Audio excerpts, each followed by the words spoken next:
گجراتی سب سے ٹاپ پر ہیں، پوری دنیا میں گجراتیوں نے دین کے ایسی آواز بلند کی ہے، باقی بھی کر رہے ہیں، لیکن جو کام گجراتیوں نے کیا ہے نا بھائی، جہاں بھی دنیا میں جاؤ مدرسہ مسجد کس نے؟ گجراتی۔ تو انڈیا کا گجرات ہے یا کیا ہے بھائی؟ تجارت میں بھی آگے اور دین میں بھی آگے، سارے تاجر ہیں، اتنے بڑے ماشاءاللہ تاجر، مجھے خوشی ہوتی ہے، ہم جیلسی میں نہیں جاتے، ابے یار اتنی تجارت۔ ایک صاحب 400 کلو سونا، مجھے ایک گجراتی تاجر بتا رہے باہر ملک میں، کہہ رہے یار بہت ٹینشن میں ہوں، میرا بھائی بہت ٹینشن میں ہے۔ میں نے کہا کیا ہوا؟ کہہ رہے یار وہ 400 کلو سونا لے کے جا رہا تھا بیچنے کے لیے نا۔ میں نے کہا کیا کہہ رہا ہے بھائی؟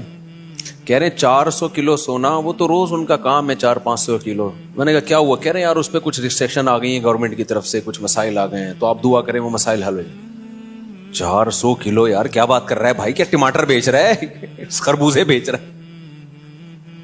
یہ ہے تجارت میں برکت۔ کیونکہ یہ لوگ گجرات سے نا، جب انڈیا پاکستان بنا نہیں تھا، ایک ہی تھے دونوں، تو گجرات سے آپ دیکھو سمندر سے ملتا ہے نا گجرات، وہاں سے لانچوں کے ذریعے جتنے کنٹریز آتے ہیں نا، لیفٹ پہ ملیشیا ٹائپ کے کنٹریز آتے ہیں، رائٹ پہ یہ جو افریقہ کے کنٹریز آتے ہیں، یعنی جب آپ ویسٹ کی طرف منہ کر کے کھڑے ہوتے ہو تو یہ سارے ملکوں کو یہ لوگ ڈائمنڈ سونا لے کے جایا کرتے تھے، انہی ملکوں میں آباد ہو گئے، تنزانیہ ہو گیا اور زیمبیا، یہ سارے ملکوں میں جا کے چھا گئے بھائی۔ یہ لوگ دنیا میں جہاں جاتے ہیں سب سے پہلے وہاں مسجد بنے گی اور ایک مدرسہ بنے گا، سارے مل کے چندہ کر کے سب سے پہلے کیا بنائیں گے؟ کیونکہ غیر مسلم کنٹریز ہے نا بھائی، مسجد سے تعلق ختم ہوا تو نوجوانوں کا اسلام سے تعلق ختم بھائی۔ یہاں جیسے ہی اسٹے ہوا سب سے پہلے کیا بنے گی؟ مسجد اور ایک مدرسہ، اور اپنے خاندان کا بچہ عالم بنے گا۔